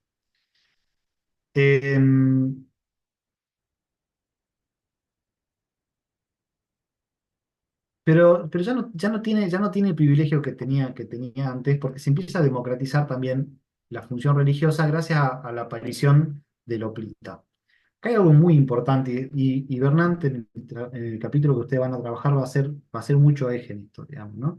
Hay algo de las prácticas sociales de la guerra que transforma radicalmente la vida política en el mundo griego, porque aparece la figura del hoplita y nuevas técnicas de guerra. Es decir, si antes la función guerrera estaba reservada a quien pudiera tener un caballo, que era algo muy caro, y que tenía como cierto privilegio en los saberes de la guerra, y que funcionaba como una suerte de rey heroico. De nuevo, si ustedes vuelven a Troya, no importa si leyeron la Ilíada de Homero o si vieron la película con Brad Pitt, van a ver que en la guerra siempre aparecen como ciertas figuras que resaltan, ¿no? Aquiles, que es una suerte de héroe semidios, que resuelve una guerra él solo, matando a otra persona, que resalta muchísimo, es reemplazado por la figura del hoplita. ¿Y el hoplita quién es? El hoplita es un soldado que viene de la clase de los demos, que se puede costear una armadura y una lanza, y que es uno entre iguales, no forma parte de una nobleza guerrera, y que por poder acceder a esa función política, a esa función guerrera, también accede a la función política. Y eso empieza a tensionar el poder político de esta clase aristocrática, poseedora de caballos, por este sector del demo que empieza a acceder al mundo de la guerra, y ese mundo de la guerra también va a adquirir un significado nuevo, porque empieza a aparecer la famosa técnica de la falange.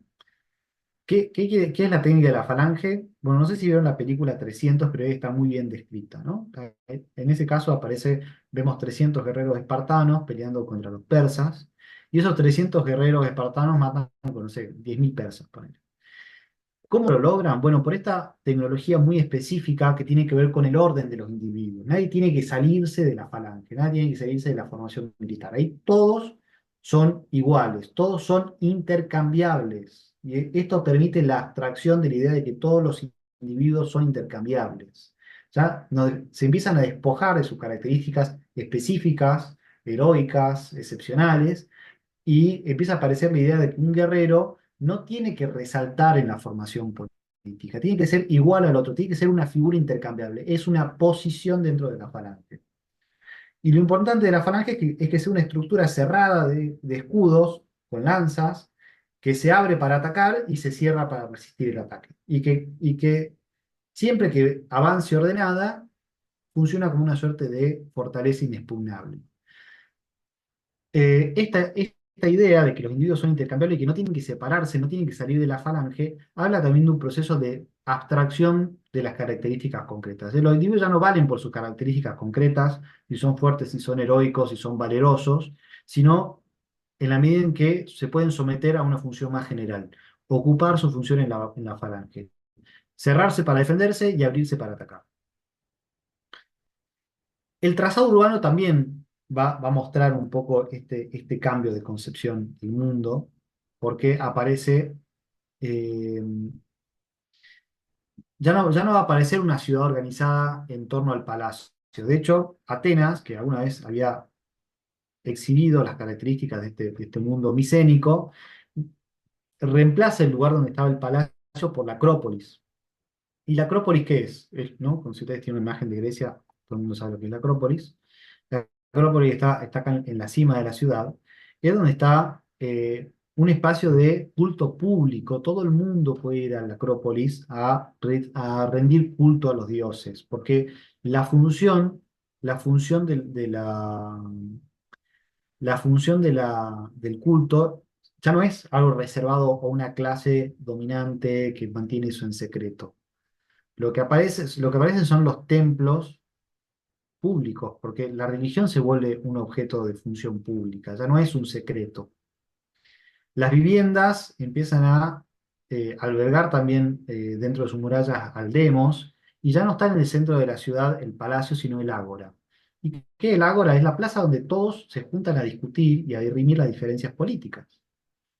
No todos, obviamente, los esclavos no, las mujeres no, solamente los varones libres que ejercen la función guerrera.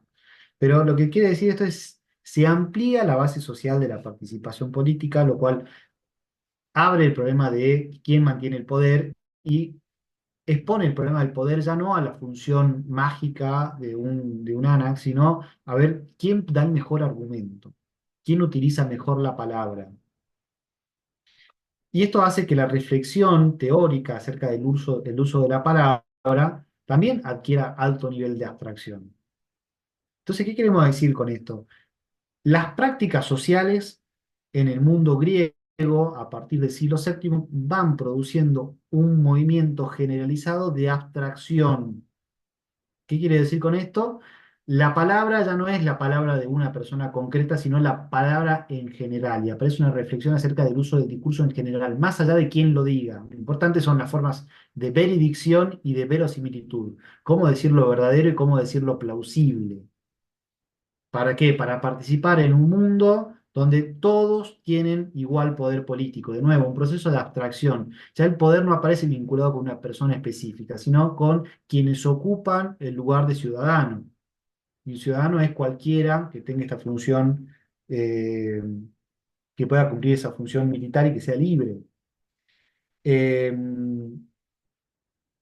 lo que mencionamos de la matemática, aparece una reflexión acerca del triángulo en general. Todo este proceso de abstracción generalizado, aparece la moneda. La moneda, ¿qué es? Es un instrumento que representa abstractamente, potencialmente, a cualquier mercancía. Las monedas se cambian por cualquier cosa que tenga valor, por cualquier cosa que pueda ser intercambiada. También implica un proceso de abstracción de la idea de los valores económicos. Acá tenemos otra representación por ahí un poco más limpia, ¿no? El ágora está en el centro, por ejemplo, de la ciudad. Hay espacios para la actividad pública, hay la importancia para la cultura, por ejemplo, entonces aparecen teatros, la Acrópolis, los templos también son en todo caso lo que aparece en la zona más alta y son para rendir culto público. Em, con la ciudad, dice Bernat,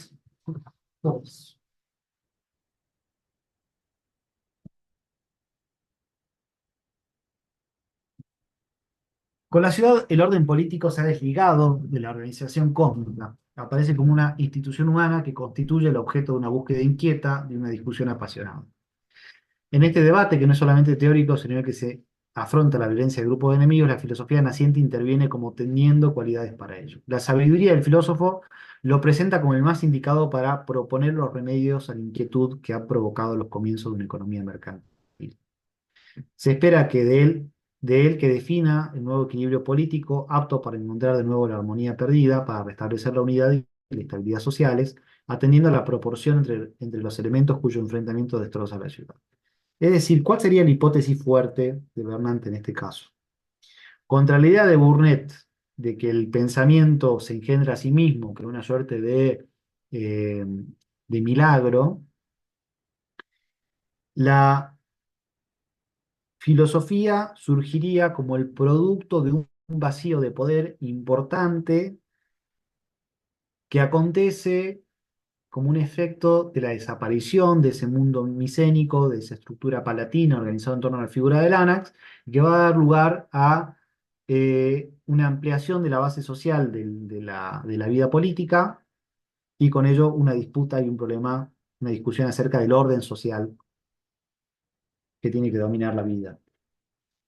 ¿Se entiende esto? Esto es algo importante.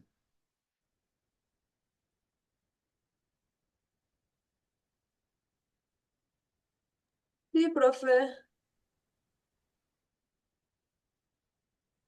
Bien.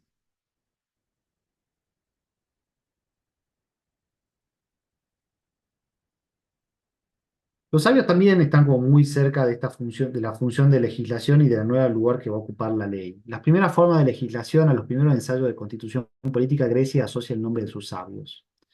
Todavía ahí se ve al filósofo encargarse de las funciones que pertenecían al rey sacerdote, en el tiempo en que, estando confundidas naturaleza y sociedad, ordenaba a la vez la una y la otra, ¿no? Una cosa que va a decir Bernat es, alguna vez naturaleza y sociedad parecían confundidas, ¿no? El orden cósmico y el orden natural y el orden social eran lo mismo, y un desorden en el mundo natural explicaba o causaba también el orden en la vida social. Y lo que empieza a aparecer con este mundo griego a partir de la época clásica, a partir de la época geométrica, es una gradual profundización de la distinción entre ese mundo natural y el mundo social. Y el mundo social aparece como un problema de reflexión aparte. Dice, en el pensamiento político del filósofo, ya separadas naturaleza y sociedad, se transforman en objeto de una reflexión más positiva y abstracta. El orden social se prestaba a una elaboración racional. Antes imperaba la vieja idea de un orden social fundado sobre una distribución, una repartición de los honores y privilegios entre grupos extraños que se oponían en la comunidad política. Eso evolucionará después del siglo VI a.C. hacia la noción abstracta de isonomía, es decir, igualdad ante la ley entre unos individuos que se definen todos de forma similar, en tanto que ciudadanos de una misma sociedad. Esto es muy importante, ¿no? La palabra isonomía concentra este proceso de abstracción creciente de la relación de los individuos ante la ley.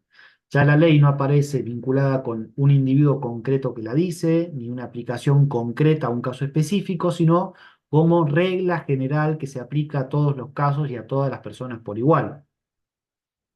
Esto es lo que llamamos abstracción. Y eso surge justamente por un vacío de poder que se va a reemplazar por la participación creciente de los individuos en el mundo político.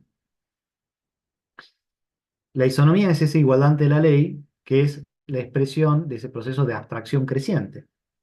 Del mismo modo que la filosofía se libera del mito, al igual que el filósofo surge del mago, dice Bernat, la ciudad se instaura a partir de la antigua organización social. La destruye pero al mismo tiempo conserva su esquema. Trasplanta la organización tribal a una estructura más abstracta para alcanzar unos objetivos políticos precisos. Tal esfuerzo de abstracción se observa en todos los planos. En la división administrativa fundamentada sobre sectores territoriales delimitados y definidos, y ya no sobre el lazo de consanguinidad. Es decir, ¿qué empieza a pasar? Hay una, hay una transformación profunda, importante, que va a acontecer fundamentalmente a partir de dos nombres centrales. Uno es Pericles y otro es Aristodamo.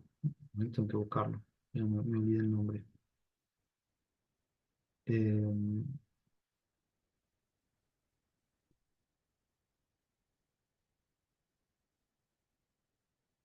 Clístenes. Perdón, no son Pericles y Aristodamo, sino Clístenes y Solón y Clístenes. Solón y Clístenes lo que van a hacer es producir una serie de transformaciones legislativas que van a hacer que todos se vean obligados a participar del poder. Entonces lo que va a hacer Clístenes es dividir el mundo griego en, no me acuerdo bien cómo era, ¿no? Pero son, por ejemplo, grupos de ciudades de las tribus de los demos y de las costas. Entonces arma como 10 grupos y el año está dividido en 10 meses.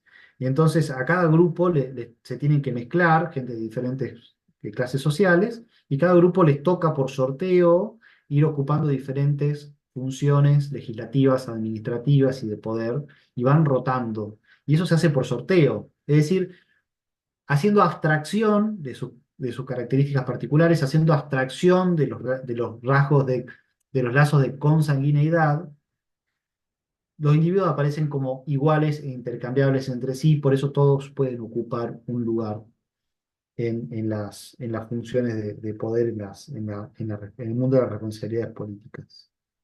¿Se entiende a qué vamos cuando hablamos de abstracción? Nos referimos a este proceso, ¿no? Asimismo, se observa en la definición misma de la ciudad y el ciudadano. La ciudad ya no se identifica con un personaje privilegiado, no depende de ninguna actividad ni de ninguna familia en particular. Es la forma que asume el grupo unido de todos los ciudadanos considerados con independencia de su persona, de su ascendencia o profesión. El orden de la ciudad se define en términos de igualdad e identidad. Ese mismo proceso de abstracción lo vamos a registrar en el caso de la moneda. La moneda, dice Bernante, es una invención del mundo griego del séptimo antes de Cristo. La idea de que hay un Estado que respalda una moneda como medio de cambio que representa una cantidad infinita de mercancías. La idea de moneda como valor de cambio, como representación abstracta general de todas las cosas que valen, ¿no? O sea, 5 pesos, ¿cuánto valen? Nada, 5 pesos. Cualquier cosa que yo pueda cambiar por 5 pesos. Y es el chiste de la moneda, que no valga nada en particular, que no valga nada en concreto, sino que tenga un valor abstracto. Justamente porque tiene valor abstracto, yo lo puedo cambiar por cualquier cosa. Y eso, nada, revoluciona los vínculos comerciales. Dice, ellas juegan en toda una serie de niveles un papel revolucionario, ¿no? La moneda. Llega a ser un signo social, el equivalente y la medida universal del valor. En Parménides, que es un filósofo, también aparece también este proceso de abstracción, porque se empieza a reflexionar ya no de seres en particular, sino del ser en general y lo que significa un ente por el mero hecho de ser. Esta abstracción de un ser puramente inteligible que excluye la pluralidad, la división y el cambio se constituye en oposición a lo real sensible y su perpetuo devenir. El concepto filosófico del ser representa esta misma aspiración hacia la unidad, esta misma búsqueda de un principio de estabilidad y permanencia. En el aparato de las nociones míticas que los físicos de Joña habían heredado de la religión, la génesis, el amor, el odio, la unión de los contrarios, ya no funciona. La doctrina de Parménides señala el momento, este es un filósofo, ¿no?, previo a a Platón, señala el momento en el que es proclamada la contradicción entre el devenir del mundo sensible y la exigencia lógica del pensamiento. La reflexión matemática también juega un rol decisivo. Debido a su método de demostración y el carácter ideal de sus objetos, adquiere un valor de pensamiento modelo, ¿no? La matemática aparece como el modelo de la reflexión racional porque busca, a partir de todos los cambios que pueden tener los triángulos en particular, lo que hace a un triángulo en su dimensión más abstracta, más general. De modo que el modo de pensamiento filosófico va de a poco desprendiéndose de las formas espontáneas del lenguaje en las que antes se expresaba y sometiéndose a un primer análisis crítico. Y empieza a haber una reflexión acerca del uso del lenguaje y del modo de decir lo verdadero. ¿Alguien había hablado? ¿Querían decir algo?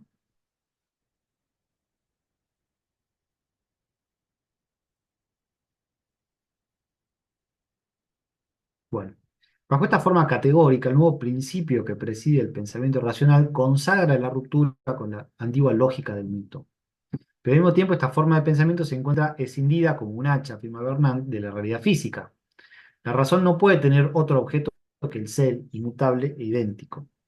Después de Parménides, la tarea de la filosofía griega consistirá en restablecer, mediante una definición más precisa y más matizada del principio de contradicción, el lazo entre el universo racional del discurso y el mundo sensible de la naturaleza. Bernard se dirige así hacia las conclusiones de este capítulo, recordando dos rasgos que caracterizan el nuevo pensamiento filosófico.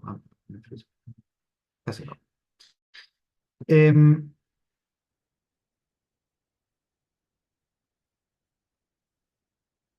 ¿Cómo estamos hasta acá?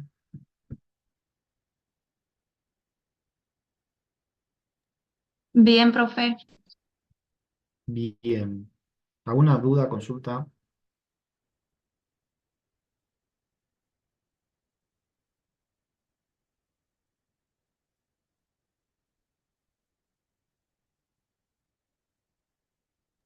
Profe, yo tenía la consulta respecto si se va a dar la clase de las 5 también. Sí. ¿Sí? Ok, también me conecto. ¿Por qué me preguntas? No, o sea, no hacemos, no damos como otra clase las 5, ¿no? Son como dos clases. La idea es cubrir Ah, dos. preguntaban, me lo preguntaba si me Ajá. daba tiempo para leer el texto de ahora y volver a ver la clase a las 5 y entenderlo mejor. Bueno, sí, sí, no hay problema. Si Preguntaba. quieren, si quieren volver a participar de la clase de la tarde, no hay ningún problema. Las clases en principio son idénticas, digamos. Yo de repente puedo Ujú. decir algo diferente, pero la idea no es variar los contenidos, sino darle oportunidad a quienes no pudieron, a los quienes no pueden estar en una clase sincrónica a la mañana, y estar a la tarde y no sé, hacer alguna consulta en vivo, qué sé yo. Si quieren volver a participar, no hay problema, pero no hay novedad, digamos, en los contenidos. Bueno, vamos a hablar ahora de el capítulo 4, que es donde yo quiero que se concentren vuestros esfuerzos para comprender a Bernard. El capítulo 4 se titula El universo espiritual de la polis. Nos va a decir Bernard que la polis surge entre los siglos octavo y séptimo antes de Cristo y que revoluciona la vida social, ¿no? ¿Y qué es la polis? Bueno, esto que describimos, ¿no? Como esta nueva estructura social que implica la participación del demos en las relaciones de poder, que es una ciudad organizada en torno al ágora, bueno, bla, bla, bla. Y nos va a dar algunos rasgos principales, Bernard, de esa polis griega, que son fundamentalmente tres. El primer rasgo fundamental de la polis griega es la preeminencia de la palabra sobre los otros instrumentos de poder. El segundo rasgo fundamental es la existencia de un dominio público autónomo. Y la tercera es la idea de que la unidad de la polis se funda sobre el principio de isonomía. Bien, ahora vamos a extendernos un poco sobre cada uno de estos elementos, pero son los tres rasgos fundamentales de la polis. Cuando ustedes se presenten al final, yo les voy a preguntar cuáles son los tres rasgos fundamentales de la polis, y ustedes me van a decir estos tres. Y después me describen cada uno. Pero tómense el esfuerzo de ir al texto y ver para Bernard cuáles son esos tres rasgos. Vamos a hablar de estos tres rasgos y vamos a hablar un poco de un poco qué pasa con la filosofía en el marco de la poligriega. Son las dos cosas que me interesan fundamentalmente de este capítulo, para ver que se despliegan en varios aspectos, pero es lo fundamental. La preeminencia de la palabra sobre otros instrumentos de poder. La palabra en el mundo griego, en el mundo de la polis griega, se convierte en la herramienta política fundamental. Y esto es muy importante, esto es muy importante. ¿Por qué?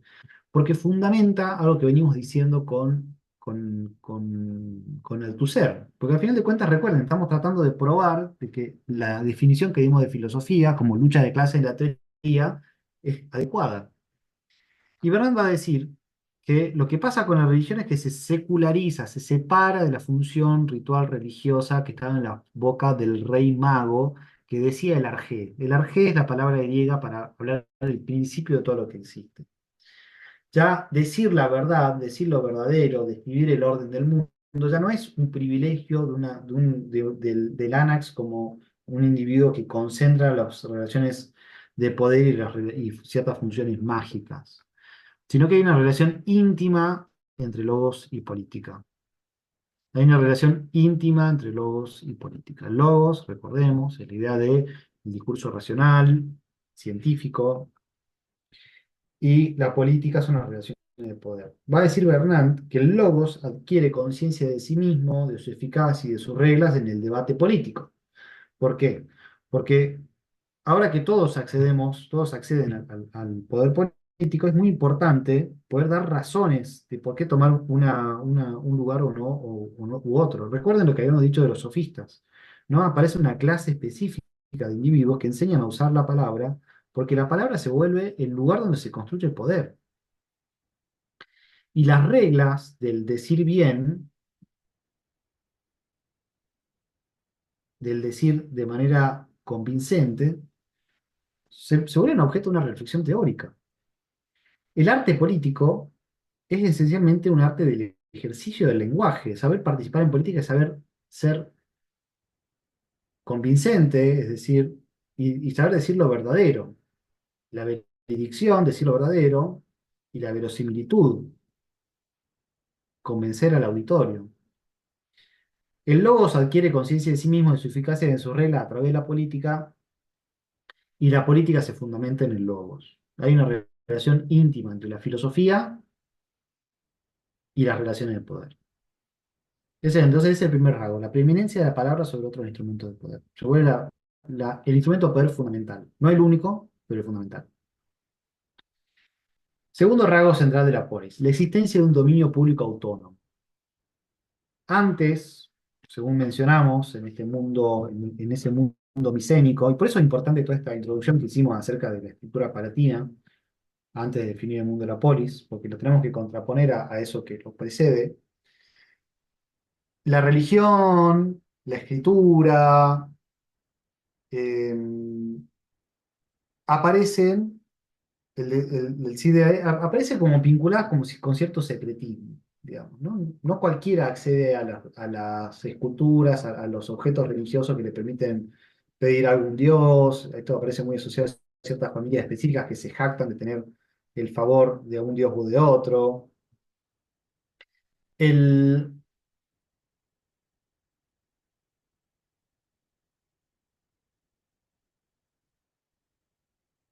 lo que pasa, empieza a pasar en el mundo griego es que se democratiza el acceso, por ejemplo, a la religión, ¿no? Aparecen las prácticas religiosas, se vuelven, convierten en prácticas públicas, aparecen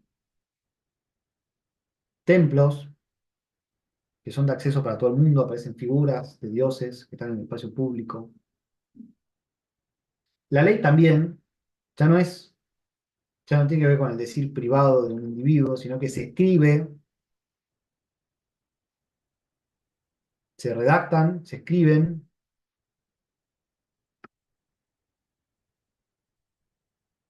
se emplazan en el espacio público y se vuelven objeto de una reflexión racional.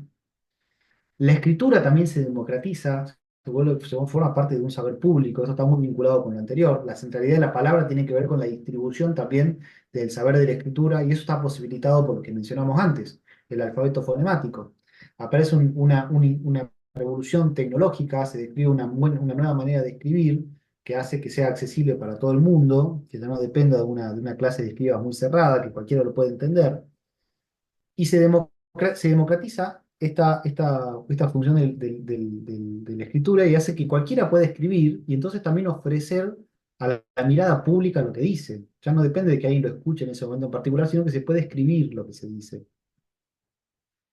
Y se escribe en monumentos depositados en espacios públicos donde sabios dejan alguna reflexión o se escriben las leyes. La divulgación forma parte de la verdad. Digamos. La verdad ya no es algo que es misterioso, que está en la mano, que está oculto en el palacio, sino que algo que es lo que todo el mundo puede ver. Entonces, ¿no? Segundo rasgo, existencia de un dominio público autónomo, de la publicidad de las prácticas, ¿no? Se publica la ley, se publica los conocimientos de la escritura, se publica los espacios para el culto religioso, todo eso vuelve objeto de una mirada pública. En este sentido, va a decir Bernard, la filosofía ocupa un lugar un poco ambiguo, digamos, ¿no? Porque de alguna manera los filósofos aparecen en una situación paradójica, ¿no? Entregan al público un saber que proclaman inaccesible para la mayoría, ¿no? Llevan a la plaza pública algo que antes formaba parte de algo misterioso, pero también se retraen al afirmar que el conocimiento al que acceden no es un conocimiento para cualquiera, no es un conocimiento que va más allá de lo aparente, y para llegar más allá de lo aparente hay que someterse a una transformación personal, hay que someterse a prácticas ascéticas, hay que formar parte de una secta. Eh, no sé si se entiende esta cuestión, digamos, ¿no? Es decir, Fernand, la filosofía aparece dividida entre el espacio público del ágora, que es donde se publica, se habla, se reflexiona acerca de las formas de decir, tiene que ver con la palabra pública, pero también se retrae y se separa del mundo de la sociedad para decir que posee un saber que es, eh, que es inaccesible para todo el mundo, solamente lo puede contemplar el filósofo en la medida en que posee o se sometió a un proceso de transformación personal, ¿no? Entonces, eso también le va a permitir al filósofo estar entre dos posiciones. Por un lado, se aparece como aquel que puede dirigir la vida pública, eso lo vamos a ver con Platón. Platón, la figura del filósofo rey, como aquel que está dotado del conocimiento capaz de ordenar el mundo social, pero también se sustrae para dedicarse a la contemplación, ¿no? Necesita estar oculto, ocuparse de esa vida en secta, ocuparse de prácticas ascéticas para acceder a esa verdad superior. Ese fue el segundo rasgo. Y ahora vamos al tercer rasgo. Este tercer rasgo tiene mucho que ver con la cuestión de la función militar. Tercer rasgo es el principio de isonomía como principio de unidad de la polis. Va a decir, eh, va a decir Bernard que los ciudadanos, a pesar de sus diferencias concretas, aparecen como unidades intercambiables en un sistema cuyo equilibrio es la ley y cuya norma es la igualdad. Son todos iguales ante la ley y por eso todos pueden participar de la cosa pública y a todos les corresponden también los mismos castigos. La isonomía es la igualdad ante la ley y está fundada sobre la isocratía, que tiene que ver con su igual participación en el poder. ¿Y cómo se distribuye la participación en el poder? Bueno, mediante la ampliación de la base política de esta sociedad, de la sociedad de la poligriega, mediante la ampliación del acceso a la función guerrera. Antes, los hippeis son los dueños del caballo, ¿no? Que concentraban la participación militar, ahora aparece el hoplita como una nueva tecnología militar que tiene que ver con individuos que forman parte del demos, que se pueden costear su armadura eh, y que por eso pueden acceder a la función militar y por eso a la función política. Y esto cambia también un poco una ética de vida, digamos, ¿no? Si antes el aristócrata y este era como una suerte de individuo excepcional, de héroe militar que tenía que resaltar en el campo de batalla y que se lo laudaba por su valentía, por su capacidad de resaltar, ahora va a aparecer una nueva ética de la contención, de la templanza, de la proporción. El hoplita es un militar que no busca resaltar, no busca la hazaña militar.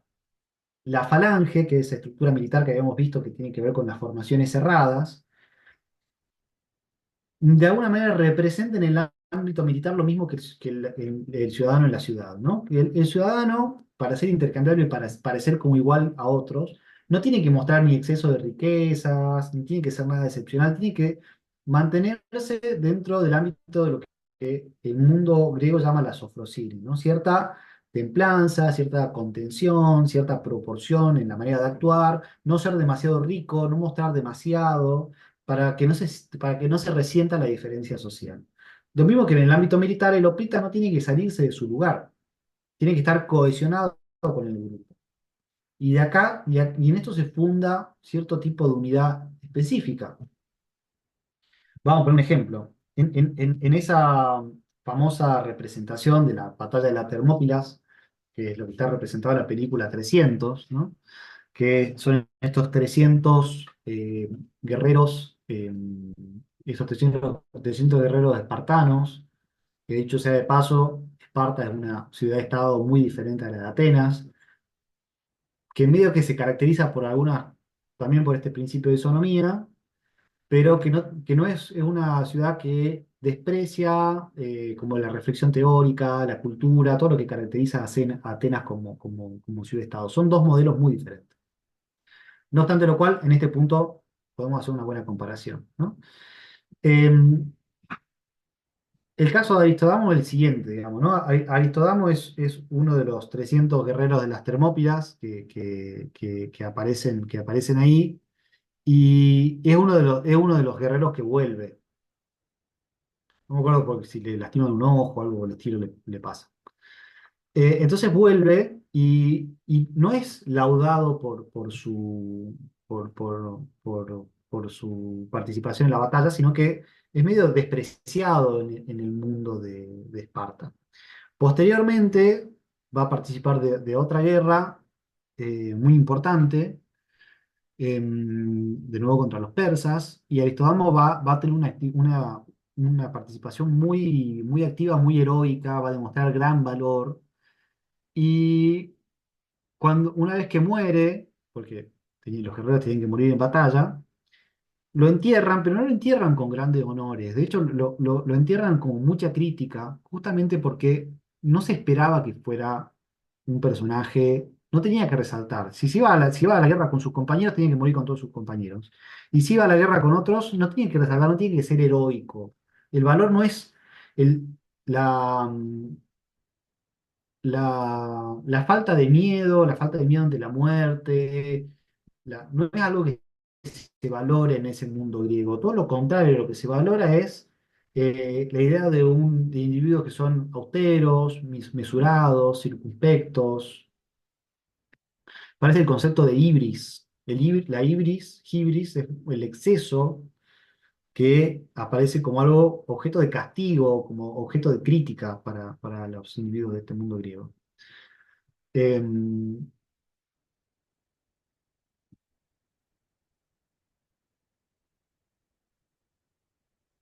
bueno, les propongo que lleguemos hasta ahí nomás. Les propongo que lleguemos hasta ahí nomás. Utilicen estas herramientas para leer el texto y traigan dudas para la clase que viene. Yo les voy a señalar qué lectura vamos a hacer para la semana siguiente. Probablemente pasemos un poco a hablar un poco de Foucault. ¿Alguien leyó acá? ¿Alguna duda hasta acá?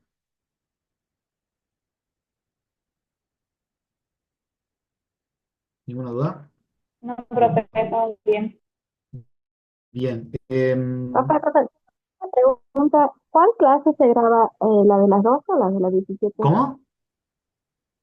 ¿Qué clase se graba, la de las 12 del mediodía o la de las 5 de la tarde? Yo ¿Cuál grabo las clase dos. graba? Yo grabo las dos y después subo una sola, dependiendo cuál salga mejor y cuál sea más. Ah, eh, bien, bien, profe, bien. o sea, igual las dos, será el mismo contenido en las dos clases, así que por eso no se preocupe. Pero no, pero como no Bueno, tiene profe. mucho sentido subir dos clases iguales, yo subo una sola. Ah, usted le dice, bueno, profe, gracias, gracias.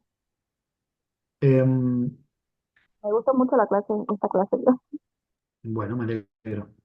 Em, Disculpe, profe. sí, Quería saber si el PowerPoint que puso hoy lo va a subir a la plataforma, lo al puedo, aula virtual. lo puedo subir sin problema, siempre que estemos de acuerdo con que es un apoyo para la lectura de los textos fuentes y que no reemplaza la lectura de los textos fuentes. Yo espero que ustedes usen los PowerPoint o los apuntes que les subo para leer los textos, pero no quiero que estudien de ahí, ¿ok?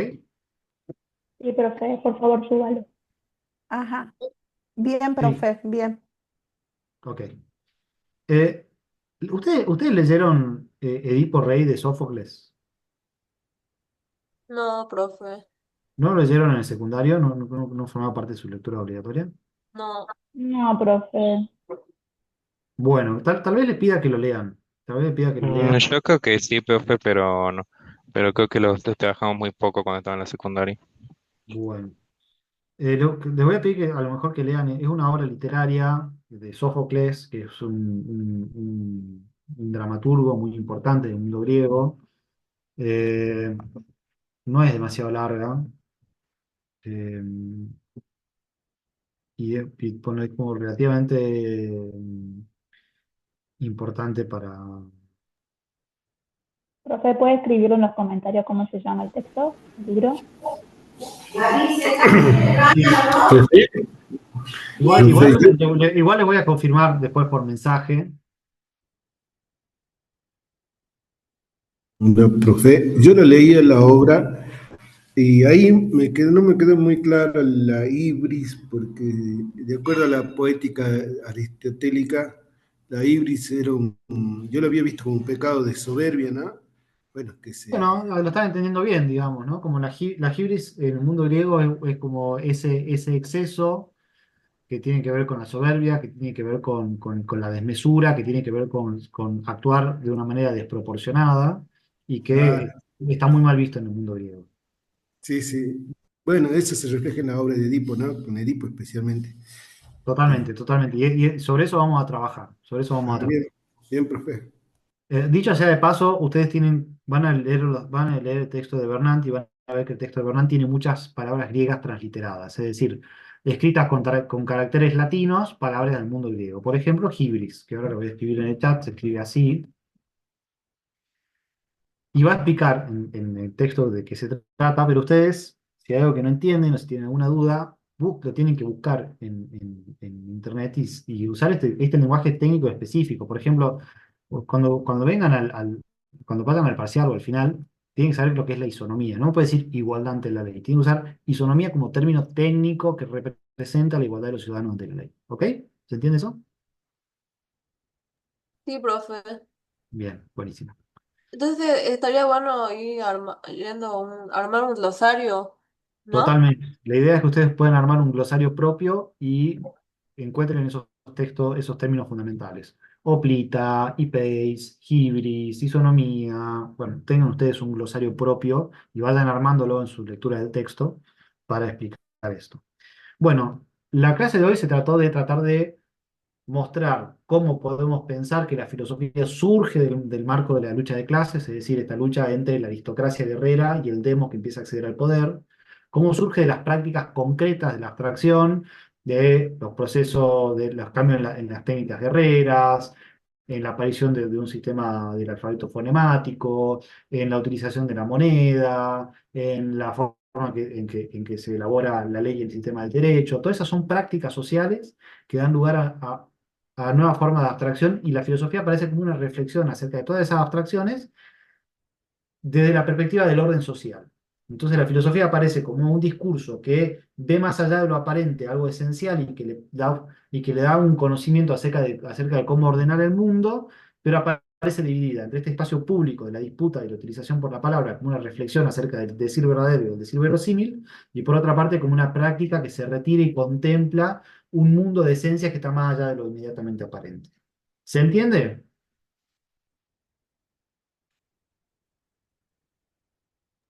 Sí, profe.